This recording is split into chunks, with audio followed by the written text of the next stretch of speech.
바울이 그 로마로 재판을 받으러 가는데 이제 죄수가 돼가지고 배를 탔죠. 그래서 그 배가 이제 풍랑에 휩쓸려가지고 보름 동안 표류를 했는데 다행히도 하나님의 구원의 역사가 있어가지고 그 멜리데 섬에 상륙을 했습니다. 처음에는 그레데 섬에서 겨울을 지내자 했는데 그 선장하고 백부장하고 우기다가 이제 풍랑에 휩쓸리게 된 거죠. 그래서 보름 동안에 표류하면서 거리로 보면 한 800km 지중해 동쪽에서 서쪽까지 밀려왔거든요. 근데 하나님의 극적인 구원으로 멜리데 섬에 상륙을 했습니다. 그게 이제 하나님께서 바울을 살리신 첫 번째 기적이고요. 두 번째는 이 멜리데 섬에 상륙을 했을 때 그 겨울이에요. 겨울 여기가 지중해 겨울이거든요. 그래서 추우니까 비도 오고 그래가지고 불을 피웠어요. 불 피우는데 이제 나무를 이제 떼잖아요. 그때 이제 독사가 나와서 바울의 손을 물었습니다. 그래서 사람들이 바울은 바다에서는 구원을 받았지만은 자기들이 섬기는 정의와 복수의 화신이 있거든요. 그게 이제 디케신인데 섬 사람들이 섬기는 아마도 바울은 숨은 죄가 많아서 디케신의 이 복수와 정의의 화신을 피할 수는 없었다. 그러니까 이제 독사에 물려 죽게 됐다. 이제 이렇게 생각을 했는데 바울이 아무렇지도 않게 손에서 독사를 털고 시간이 지나도 독으로 인해서 해를 받지 않았어요. 그러니까 이제 또 사람들이 바울은 정말 바다에서도 구원을 받더니 독사한테 물려도 해를 받지 않는다. 이거는 신이다, 신. 하늘에서 내려온 신이다. 이제 이렇게 해서 독사로부터 구원해 주시는 두 번째 기적이 일어났습니다. 그래서 이제 이 멜리데 섬에서 겨울을 지낸 다음에 최종적으로 가야 되는 건 이제 죄수 신분이거든요. 그래서 이제 겨울 지나고 나서 다음에 오는 배를 타고 이제 로마로 자기는 죄수의 신분으로 압송돼가지고 재판을 받으러 가야 되는 겁니다. 그 멜리데 섬에서 한 석 달 겨울을 지내야 되는데 뭐 도대체 뭘 하고 어떻게 지낼까 그런 게 좀 궁금하죠. 그래서 바울은 한결같이 복음을 전하면서 그 섬에서도 여러 가지로 은혜를 입고 석 달 겨울을 잘 지내게 됩니다. 그래서 그 겨울을 잘 지내게 되는 그 하나의 사건이 있는데 이제 이 섬에 이제 상륙을 무사히 하게 되고 하니까 섬에 있는 사람들이 이 바다에서 구원받은 이 사람들을 환영을 해요. 만약에 환영을 안 했으면 뭐 다 상륙 못하게 하거나 죽였겠죠. 근데 그렇게 하지 않고 그래서 그 중에 이제 굉장히 중요한 사람들 뽑아가지고 이 섬에서 행정 책임하는 총독하는 사람 보블리오라고 하는 사람이 있는데 이제 이 사람의 집에서 사흘 동안 이렇게 대접을 하고 환영을 해줍니다. 거기서 이제 그 바울이 환영을 받으면서 그 보블리오의 그 부친이 열병과 이질에 걸렸는데 병 낫기를 안수해서 기도하니까 치유가 됐어요.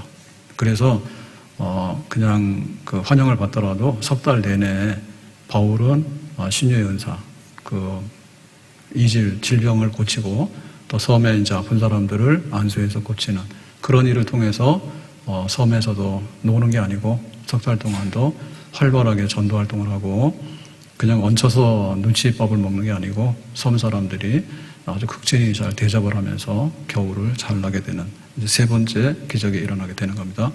그러니까 바다에서 건지는 것도 기적이고요. 독사한테 물려도 해받지 않는 것도 기적이고요.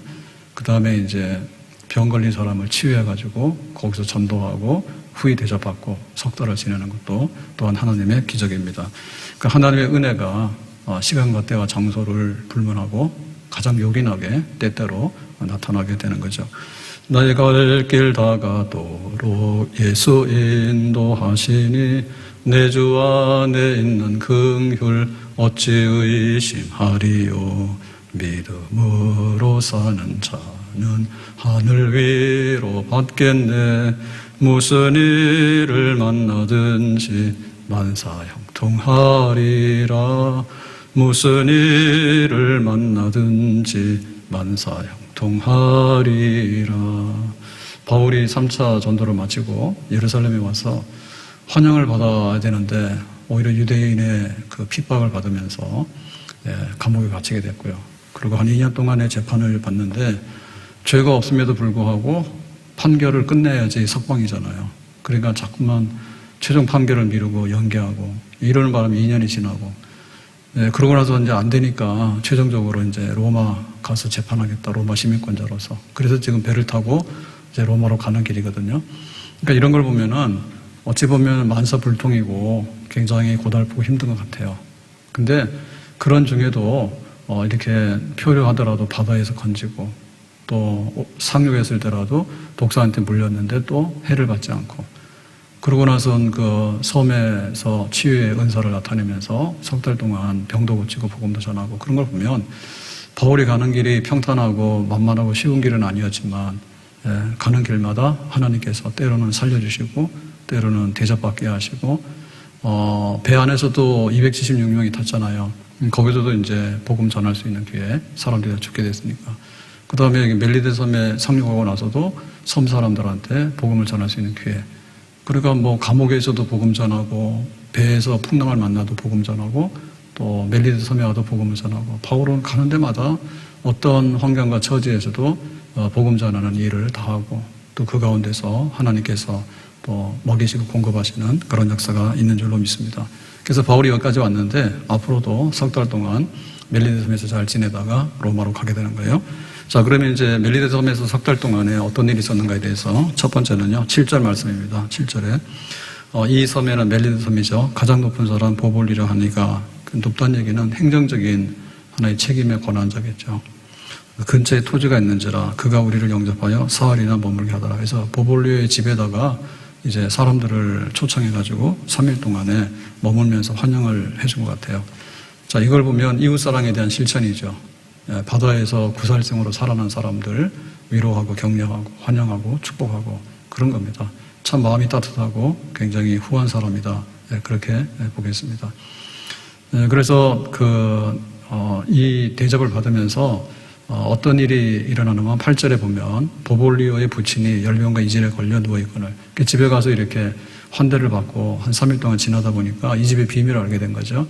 그 비밀이 뭔가 하면 보볼리오의 부친이 열병과 이질인데, 이거는 그 당시에 멜리데 섬이나 또 주변에 퍼져 있는 바이러스성 질병이라요. 그래서 이 병으로 인해서 열이 나고 또 여러 가지로 이제 고통을 받는 그런 환자인 것을 알게 됐습니다. 바울이 들어가서 기도하고 안수하여 낫게 하며 그랬죠. 그러니까 이제 3일 동안에 접대받은 거 하고, 그 다음에 보볼리오의 집에 부친을 고친 거 하고, 주고받았죠. 그러니까 이제 보볼리오로 볼 때는 환영해서 잔치해 준 거 하고, 자기 아버지의 난치병을 고친 거 하고, 그걸 주고받았잖아요. 그래서 주는 자가 결코 손해되는 게 아니다. 주는 자가 복이 있고 또 부지중에 천사를 대접하는 역사가 일어나게 되는 줄로 믿습니다. 아브라함이 천사를 대접했어요. 천사인지 몰랐거든요. 지나가는 나그네 대접했는데 소돔성이 심판받는다고 그거 비밀을 알게 됐잖아요. 그래서 소돔성에 있는 자기 조카를 위해서 중보기도 하게 되죠. 그 손님 대접하고 나서 조카를 살릴 수 있는 정보를 얻게 되는 거죠. 삭개오는 뽕나무에 올라갔는데 예수님께서 내려와라, 오늘 너희 집에서 자겠다, 유하겠다 했거든요. 그래서 삭개오는 예수님 보려고 열심히 있었는데 예수님을 모실 수 있는 기회가 있었고, 또 그날 예수님을 영접하고 구원받는, 예수님 대접하고 나서 이제는 구원받는 하나님 자녀가 되는 그런 은혜를 더 크게 있기도 하고 그랬습니다. 그래서 우리가 이 섬에서 일어나는 걸 보면서 하나님께서는 주는 자가 결코 손해되지 않는다. 그러니까 우리가 언제라도 남한테 해롭게 하거나 혹은 남의 것을 가져오려고 하는 것보다는 주는 자, 베푸는 자가 된다. 그게 이웃사랑이고 또 하나님께서 축복하시는 축복의 손인지 믿습니다. 경주의 최씨 부잣집에는 흉년의 때에는 백내 안에 굶어 죽는 사람이 없도록 창고를 열라 했잖아요. 흉년의 때에는 땅 문서 갖다 던지고 좀 쌀 달라고 하는 사람 많거든요. 근데 그렇게 폭리를 취하면 안 된다 그랬습니다. 기근의 때에는 토지 거래를 하지 마라. 기근의 때 싼 값으로 막 갖다 던지니까 그런 거를 사가지고 부당 이익을 취하지 마라 그랬거든요. 그래서 항상 이렇게 적게 주고 많이 가져오면 되는 거죠. 근데 아예 안 주고 많이 가져오려고 하면은 그거는 도둑놈이다. 근데 성경에 보면은 이렇게 대접해야 될 것을 대접하지 않아가지고 아주 악하고 망한 사람들이 많이 있습니다. 그 중에 이제 나발이라고 하는 사람이요. 그 나발은 굉장히 부자입니다. 그런데 그 양의 털을 깎는 잔치하는 날 손님들이 와서 손님 대접을 하는데 다윗이 보낸 부하들이 왔어요. 그때는 니들은 먹을 거 없다. 빈손으로 쫓아보냈거든요. 굉장히 무례한 일이죠. 근데 그 중에도 그냥 빈손으로 보내는 게 아니라 사울왕을 반역해서 대적하는 아주 이 반역자들, 나쁜 악당들이다 하니까 진짜 화가 났죠. 그래서 하나님께서 나발을 쳐가지고 나발이 죽어요. 며칠 후에. 예, 기브아의 사람들은 그 레위인의 일행을 영접하지 않았어요. 그 레위인이 자기 식구들을 데리고 이렇게 자기 첩하고 이렇게 오는데 해가 져가지고 기브아 사람들 성에 들어갔어요. 그러니까 주변에 있는 사람들이 여부수 쪽 이방인들이거든요. 그래서 그래도 이방인들한테 신세 지는 것보다 기브아의 사람들, 베냐민 지파란 말이에요. 그래서 거기 가서 이제 그 성에 딱 들어가면 성 큰 광장에 서 있으면은 사람들이 나와서 자기 집으로 영접해서 손님을 대접하는 것이 율법이에요. 당연히 해도 의무인 거예요. 근데 이제 여기 왔는데 해도 지는데 아무도 안 나와. 그래가지고 사정하는 거죠. 내가 뭐 밥값 그렇게 추가 안 낼 테니까 내가 먹을 것도 다 가지고 왔으니까 그냥 신세 안 질 테니까 잠깐 하룻밤만 자게 해달라고 그렇게 막 통사정을 해도 안 되잖아요. 근데 이제 한 노인이 자기 집으로 인도를 하죠. 그만큼 이 기브아 사람들은 그 이웃 대접하는데 아주 인색한 사람들이고요. 밤이 되니까 이 사람들이 돌변해가지고 오늘 그 레위인을 내놔라. 그거 그냥 동성연애 한다는. 그래서 동성연애는 소돔성이 원조인데요. 그 당시에 보면 이 기브아에도 그런 게 광범위하게 퍼져 있는 것을 알 수가 있어요. 그래서 이웃에게 악을 행하고 그다음에 막 성범죄를 하고 그런 거 다 하나님께서 나중에 진멸하시고 치시죠. 부자하고 나서로 얘기를 보더라도 부자가 날마다 잔치했잖아요. 근데 거짓 나서로 대접 한 번도 안 했죠. 나서로 좀 먹고 달라고 하면 안 주고 쓰레기통에 그냥 버려버렸죠. 그랬더니 나중에 음부에 던져졌다라 그랬거든요. 그래서 이렇게 그 멜리데 섬에 상륙했을 때 이 섬의 그 사람들이 바울의 일행을 환대하고라고 하는 것은 그야말로 복받을 비결이다. 그러니까 보볼리오는 자기 부친을 병에서 고칠 수 있고 또 섬에서 그 난치병으로 고생한 사람 많았거든요. 이 사람들을 고칠 수 있는 그런 기회를 얻게 된 거예요. 그래서 우리가 할 수 있으면 선을 행하라. 선을 행하는 중에서도 먼저 믿는 자들에게 선을 행하도록 해라. 그리고 항상 베풀 수 있는 손을 갖도록 해라. 그러면 하나님께서 그로 인해서 주는 자가 복이 있다. 주는 자보다 더 많은 것을 받을 수 있는 하나님의 축복이 우리에게 다시 돌아오게 될 줄로 믿습니다.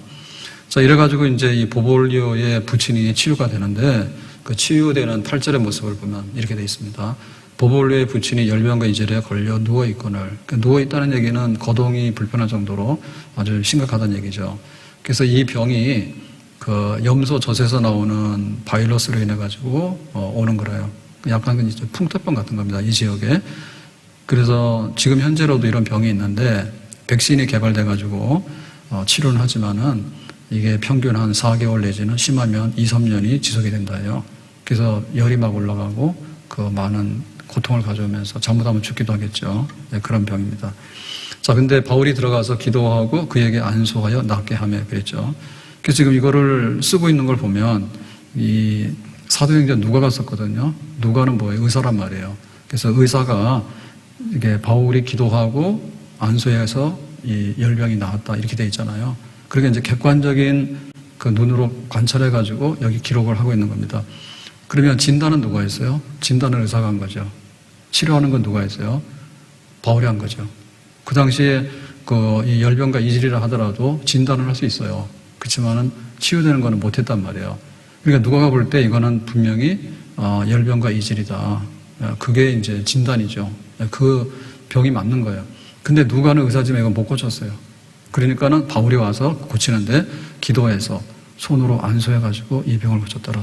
그러니까 여기서 고친 건 누굽니까? 의사가 고친 게 아니고 뭐 다른 방법으로 고친 게 아니라 바울이 기도해서 안수해서 직접적인 신유의 은사로 인해서 이 병을 고쳤다 얘기죠. 그래서 이 멜리데 섬에서 3개월 어떻게 지낼까라고 할 때 그냥 구박받으면서 존재감도 없으면서 쟤네들은 남파에서 왔는데 뭐 우리 섬에 와가지고 난민이 돼가지고 쌀이나 축내고 또 막 이렇게 범죄하는 죄인들도 많잖아요. 그 안에 로마로 압송되는 골칫덩어리다. 이렇게 되면은 곤란하죠. 근데 바울은 뭡니까? 하는 일이 복음 전하는 일이 자기 본업이잖아요. 그러니까는 여기서 어떻게 하면은 이제 석 달 동안을 이렇게 활발하게 활동을 할까라고 할 때 하나님께서 이 병을 치유하심으로 인해서 바울이 할 일을 하도록 한 것 같아요. 그러니까 여기 신유의 은사는 때때로 가장 효과적이고 가장 접촉점을 넓힐 수 있는 전도 활동의 하나의 계기가 되는 거예요. 그래서 바울이 이 멜리드 섬에서만 이지를 고친 게 아니고 활발하게 은사가 나타났던 게 에베소입니다. 에베소 두란노 서원이죠. 두란노 서원에서는 제자 훈련하고 말씀을 가르쳤는데 그것만 하는 게 아니라 이 에베소에서 많은 기적이 일어났어요. 그래서 사도행전 19장 12절에 보면 사람들이 바울의 몸에서 손수건이나 앞치마를 가져다가 병든 사람에게 얹으면 그 병이 떠나고 악기도 나가더라고요. 그렇죠? 그게 이제 너무나 많은 사람들이 바울에게 찾아오니까 바울이 일일이 안수할 수가 없습니다. 그래서 손수건, 쓰는 수건하고 그 다음에 앞치마라고 하는 것은 그냥 이렇게 그 작업할 때 보호하기 위해서 하는 그런 앞치마, 작업용 이렇게 그런 거 하여튼 바울의 물건이 있으면 바울의 손때가 묻은 게 있으면 가져가는 거예요. 그걸 갖다 얹기만 하면 바울이 직접 안수하지 않더라도 병도 낫기도 하고 악기 귀신들이 쫓겨나기도 하고. 그래서 이 에베소가 굉장히 그 우상 숭배가 굉장히 심한데요. 우리가 다이아나라고 있죠. 다이아나. 다이아나. 그게 이제 아데미거든요. 아데미가 월신, 태양 말고 달, 월신. 그거를 섬기는 신, 다이아나, 아데미 신의 여기가 본산지거든요. 그래서 굉장히 우상 숭배가 심했고 거기에 이제 귀신 섬기고 이렇게 하는 그 패거리들이 굉장히 많았어요. 바울이 가서 에베소 서원에서 말씀 전하고 또 이렇게 신유은사가 나타나면서 확 쓸어버리죠. 그래서 에베소가 굉장히 부흥하고 나중에 그 사람들이 바울을 쫓아내기 위해서 폭동이 일어나고 하잖아요. 그때 이제 강력했던 게 뭐냐면 하나는 말씀을 가르치는 거고 하나는 신유 치유하는 역사예요. 바울이 그런 일입니다. 그리고 바울이 2차 선교를 할 때 루스드라에서 안진뱅이를 일으킨 역사가 있습니다. 루스드라에서. 그러니까 타고날 때부터 안진뱅인데 바울이 이렇게 손을 잡아 일으키니까 그 사람이 걷게 됐죠.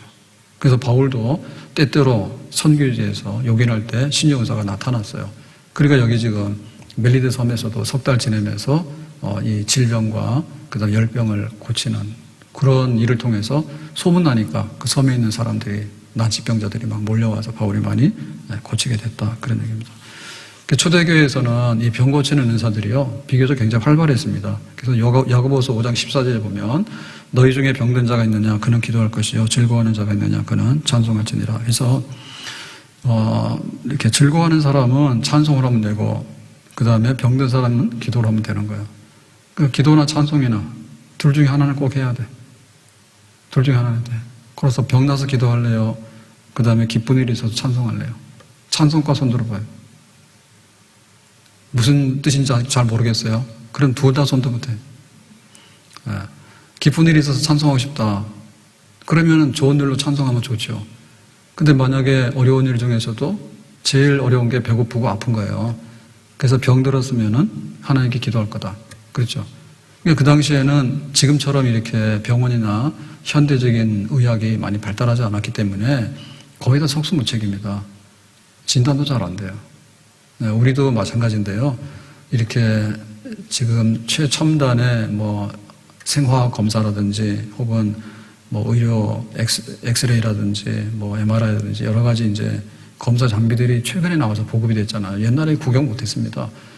그럴 때 명의라 하더라도요, 50% 정도 병을 확인 못 해요. 속에 있는 거 알 게 뭐예요? 이게 위암인지 위궤양인지 잘 몰라요. 근데 지금은 뭐 내시경 쭉 넣어보면 금방 알잖아요. 그러니까 그 당시로 가보면은 병은 똑같거든요. 병은 똑같은데 진단하기도 어렵고 치료 방법은 없고 그러고 어떻게 합니까? 하나님께 나와서 기도를 하는데 교회 업 중에 하나가 병든 사람들이 모여서 기도하는 게 교회 업이요. 하는 일이에요. 근데 지금도 보면 우리도 거의 비슷해요. 셀 보고서에 보면은 기도 제목들이 많은데 먹는 거 자식들 3대 고민이 먹을 게 없어요. 그 다음에 자식들이 속색이에요. 그 다음에 아파요. 그 다음에 부모들이 너무나 짐스러워요. 다 그런 거예요. 근데 이게 보면은 잘 난제예요, 난제.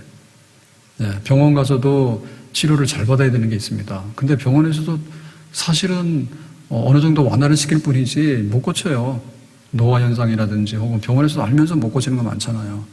그런 것들이.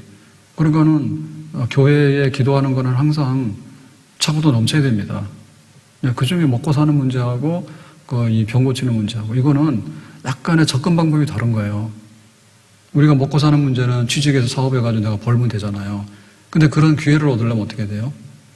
그리고 또 그런 걸 통해 가지고 이게 다른 일들이 안 생겨야 되잖아요. 그러니까 항상 기도할 수밖에 없다니까. 일용할 양식을 달라 기도하고, 그리고 질병으로부터 고침받도록 기도하고, 그리고 병이 안 들어오는 게 최고입니다. 병 안 걸리면 되지 뭐. 병 걸린 다음에 고쳐달라요. 그렇기 때문에 이 기도가 우리에게는 항상 기쁜 일 있으면 찬송하고, 아픈 일 있으면 기도하고, 배고픈 일 있으면 기도하고, 걱정된 일 있으면 기도하고, 기도할 게 천지라, 이 세상에는. 그 중에 하나가 교회가 힘을 잃어버리면 안 되는데, 이 기도하는 거, 병 고치는 거, 이런 거를 잃어버리면 안 돼요. 사실은 내 몸 안에서 병이 발생 안 하도록 하는 기도가 최고겠죠. 잘 지나가면은 큰 병 안 나잖아요. 근데 그게 암이 이렇게 아주 발생해가지고 치명적이 되도록 하면 안 되잖아. 그럼 뭐 약간 오더라도 그냥 그럭저럭 지내다가 평생에 그냥 지나가는 경우도 있거든요. 암은 다 생기죠. 누구나. 그런데 이제 그게 치명적인 암으로 발전하는가, 이제 이런 게 문제잖아요. 그러니까는 기도하는 겁니다. 그래서 교회가 기도하는 데 있어서 근본적인 문제에 부딪혀야 돼요. 근본적인 문제에 부딪혀야 되는 거예요. 사실은 그래요. 사실은 그래요. 왜냐하면 우리의 건강이라는 게 이게 시한부잖아요, 전부 다. 그리고 우리의 일용할 양식이라는 것도 거의 시한부입니다. 나중에 내가 먹고 싶어도 못 먹거나, 나중에 보면은 물질 문제가 해결이 안 되면 배고파 죽는 거예요. 그리고 항상 우리가 일용할 양식, 건강, 이거는 빼놓을 수 없는 기도인데, 하라 얘기죠. 이것이 곧 뭐냐면, 복음 전도의 접촉점인 거예요. 우리가 기도해서 하나님의 은혜를 받았다 할 때, 그것이 이제 또 다른 사람들에게 하나님의 살아계심과 하나님이 어떻게 역사하시는 것을 증거할 수 있는 가장 보편적인 거. 우리 말도 한국 사람끼리 말하면 굉장히 편하잖아. 통역 세워서 말하면 불편합니다. 말이 잘 안 됩니다. 제일 편하고요. 그 다음에 말 되는 건 뭐냐면 형편이 비슷한 사람끼리 있느냐? 척하면 척이에요. 척하면 척이에요. 그래서 보편적인 언어가 있는데 보편적인 언어가 하나님께 나와서 기도하는 거예요. 그 중에서도 병 고치고 또 양식을 주시고 우리의 어려운 문제를 해결하고, 법원에도 막 그 산더미처럼 그 소송건들이 쌓여 있습니다. 그건 뭐 어떻게 다 판결하기가 어렵고, 판결하더라도 너무너무 또 그 속사정이 밝혀지지 않은 판결이 너무너무 많겠죠. 심지어는 사형수사에서 사형시켜버렸는데 나중에 보니까 뭐예요? 그 사람이 진범이 아닌데, 이런 경우도 있어요. 이런 경우도 있어요. 그러니까 하나님 앞에 우리가 그냥 신앙생활 해도 그만이고 이런 것보다도 절대적으로 하나님의 살아계심을 맛보고, 그 다음에 하나님이 살아계셔서 역사해야 된다고 하는 것을 가지고 증거하고, 그래서 그렇게 필요성이 있고 그런 말이 통할 수 있는 사람들에게 전도하게 되고. 그러니까 여기 지금 바다에서 살아났다라고 하니까 사람들이 관심이 많았는데, 더군다나 이제 독사한테 물려도 해를 받지 않았다니까 관심이 더 많은 데다가 보볼리오의 그 총독, 그 지방의 제일 그 행정 책임자의 아버지의 그 난치한 질병을 딱 고쳐버리니까 그 메리드 섬에 있는 사람들은 마음의 문을 열고 복음을 전달할 수 있겠죠. 하나님은 지금도 살아서 역사하시는 하나님인 줄로 믿습니다. 아멘. 하나님 지금도 살아서 역사하시는 거예요. 교회가 그걸 놓으면 안 되는 거예요. 교회 가도 뭐 얻을 것도 없고 그냥 왔다 갔다 한다고 그렇게 하면 안 되는 거예요. 사립도 과부의 집에는 3년 6개월 동안에 양식이 그치지 않았다. 그리고 지금 여기 예수의 이름으로 지금 이렇게 열병과 이질이 치유된 역사가 있었다. 생생한 살아있는 어떤 하나님의 집이다, 교회가. 그리고 예수의 이름으로 이와 같은 능력이 나타난다. 이걸 우리가 잊어버리지 말고 이 복음을 체험하고 또 이 복음이 우리를 통해서 전달되는 그런 산 역사가 있기를 예수님의 이름으로 축복합니다. 자, 세 번째로는 10절에 보니까 이렇게 되어 있습니다. 후한 예로 우리를 대접하고 떠날 때는 이제 겨울이 지났잖아요. 그러니까 여기 멜리데섬은 계속 있을 필요가 없죠. 그리고 계속 있을 수 없는 거예요. 왜냐하면은 지금 바울은 죄수의 신분으로 재판받기 위해서 로마로 지금 압송되고 있는 과정이거든요. 그래서 이제 겨울 지나고 나서 또 다른 배가 왔죠. 겨울 동안은 항해가 안 되니까. 그러니까 이제 항해가 풀리니까 또 다른 배가 오니까 그 배를 이용해서 이제 로마로 다시 가게 되는 겁니다. 자, 그때 여기 정황을 이렇게 설명했어요. 후한 예로 우리를 대접하고 그랬죠. 그동안 석 달 동안에 이 멜리데 섬에 있는 사람들은 바울의 일행들에 대해서요 굉장히 후하게 대접을 했어요. 왜? 받은 번이가 너무 많아. 받은 번이 많아. 그래서 후하게 대접을 했고, 떠날 때에는 쓸 것을 배에 실었더라. 그러니까 이제 그 당시에 이 물자나 공급이나 이런 것들이 굉장히 열악할 거 아닙니까? 근데 뭐 개인적으로 넉넉하면 자기가 이제 먹을 거나 이런 거 들고 타겠죠, 배에. 근데 지금 그렇지 못한 심정이니까 떠날 때 이 멜리데 섬에 있는 사람들이 그 바울의 일행에게 좀 이렇게 그 로마로 가는 길이 여기서 멀고 험하거든요, 아직은. 그러니까 거기에 쓸 것이 있는데 뭐 돈도 주고 양식도 주고 뭐 옷도 좀 주고 이렇게 해가지고 챙겨가지고 먼 길에 여행하도록 후하게 대접해서 보냈다, 이런 얘기입니다. 애굽에서 출애굽할 때도 그랬죠. 애굽에서 종살이 하다가 해방이다 해서 갈 때 그동안에는 그 일하고 나서 임금을 못 받았거든요. 그냥 일만 시켰지 돈 못 받았단 말이에요. 학대받고. 근데 이제 해방이다라고 하니까 자유에서 나오게 되는데 애굽 사람들이 마음이 변했어요. 얘네들이 가나안으로 가서 자기들의 나라를 세운다는데 그동안 미안했다. 그러니까 이제 금이나 은이나 그동안에 뭐 안 준 것들 다 보상해서 좀 풍족하게 해서 하고 그렇게 해서 보내죠. 마음을 감동해가지고. 그러니까 이제 석 달 동안에 여기서 이제 누지법을 먹은 게 아니라 풍성하게 잘 대접받으며 살았고, 그 다음에 로마까지 갈 수 있는 거기에 필요한, 여행에 필요한 모든 것들도 후원해가지고 배에다 실어가지고는 넉넉하게 해서 보냈다. 이런 얘기예요. 그러면 이제 다음을 위해서 하나님께서 또 이 멜리데 섬 사람들을 통해서 은혜를 베풀어 주신 거죠. 그러니까 이거는 하나의 그 치료비라고 생각하면 안 되고요. 보볼리아의 아버지가 치료됐다. 혹은 내가 이와 같은 병에서 치유됐다. 그러니까는 이제 마땅히 고마운 마음으로 전한다라고 하는 하나의 그런 의미보다는 너무나도 이제 바울의 일행을 통해서 복음도 전달받게 되고, 그 다음에 하나님의 선약서도 얻게 되고 하니까 자발적으로 그냥 너무나 이렇게 대접을 하고 싶어서 먼 길 떠나는 바울에게 많이 후하게 주고 싶은 그런 마음, 존경하는 마음, 넉넉하게 베풀고자 하는 마음, 이런 긍정적인 요소들로 인해서 식품이나 식량 이런 것들이 공급이 됐다, 이렇게 보겠어요. 아무튼 간에 우리가 생각해 보면요, 그 바다에서 보름 동안 표류할 때 살아나는 게 기적이에요. 그러면은 배에서 이제 건진받아가지고 육지로 올라왔을 때 사실은 젖은 옷 아무것도 없잖아요. 아무것도 없잖아요. 그런데 그 멜리데 섬에서 어떻게 지낼까? 근데 이렇게 사람들한테 주목받고 환영받고 살았잖아.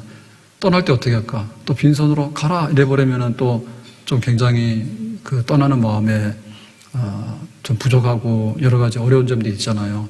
근데 먼 길 떠나는 바울에게 자기들하고 아무 연관도 없는데 이렇게 풍족하게 사는 걸 보면 이건 하나님께서 그 풍성하게 주시는 하나의 그 광야길을 걸어가지만 하늘에서 만나고 메추려가 임했던 것처럼 바울은 로마 재판받으러 가야 되거든요. 복음 전하기 위해서. 근데 하나님께서 그 빈손으로 상륙했는데 떠날 때는 이렇게 부유해가지고 많은 것을 배에다 싣고 떠났다. 풍랑으로 인해서 배가 부서질 때 모든 것들이 바닷속에 깔아앉았잖아요. 없잖아요. 근데 맨몸으로 올라와가지고 아무것도 가지지 않았지만 바울이 석 달을 지낸 다음에 떠날 때는 풍족하게 배에 싣고 떠났다. 좀 느낌이 오죠. 그러니까 하나님께서 얼마나 그 바울의 가는 길, 그 다음에 바울에 필요한 것들을 약속대로 공급하시는가, 이거를 알 수가 있어요.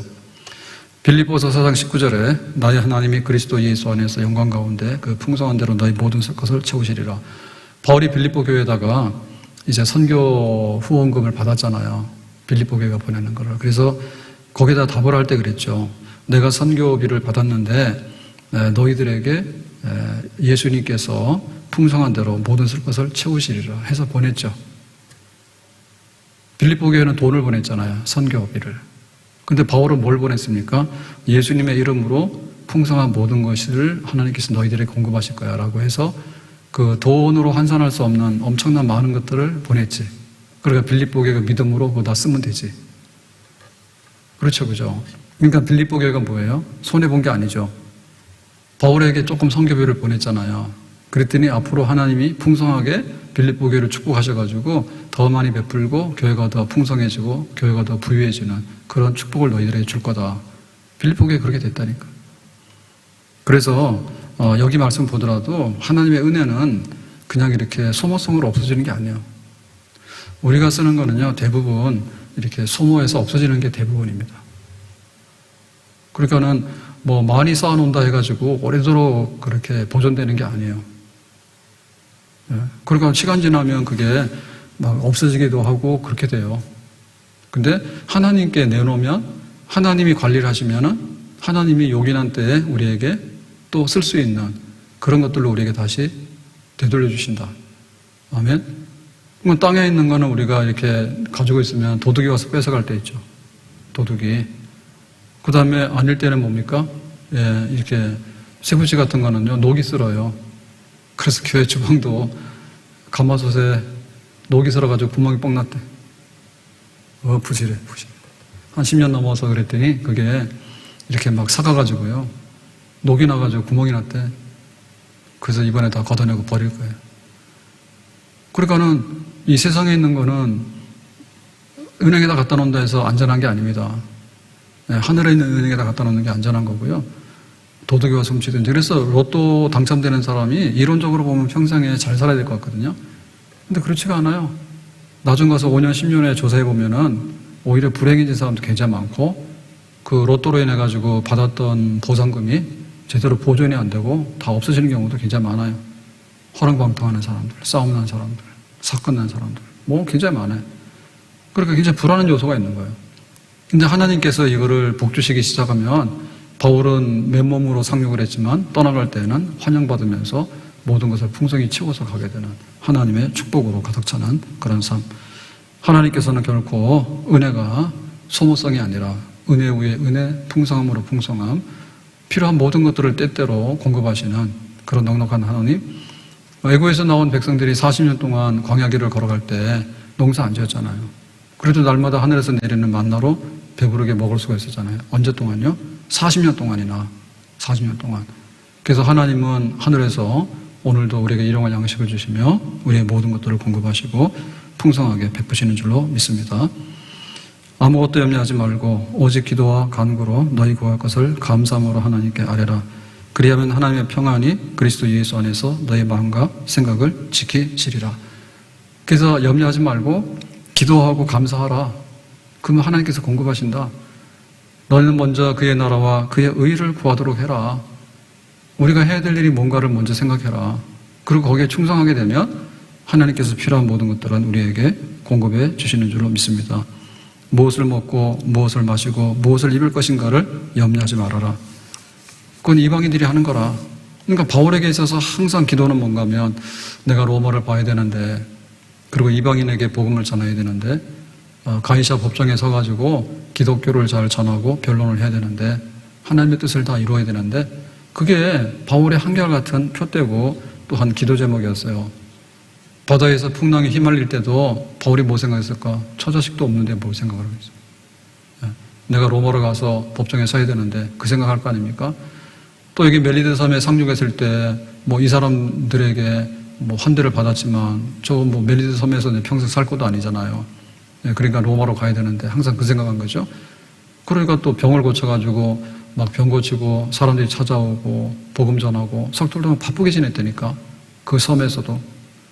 그러다가는 이제 풍성하게 다 공급받아가지고 로마로 다시 가는 그 이제 새로운 출발을 하게 되니까, 바울에게 있어서는 항상 로마 복음 전파, 하나님의 뜻을 어떻게 하면 하나님을 기쁘게 하고 그것만 가지고 살아가니까, 때로는 바다에서 건지고 때로는 독사의 그 해에서 건지고 때로는 병을 고치기도 하고 때로는 사람들의 환심을 얻어가지고 양식을 공급받기도 하고 후원받기도 하고 하는 하나님의 풍성함이 항상 공급이 되는 줄로 믿습니다.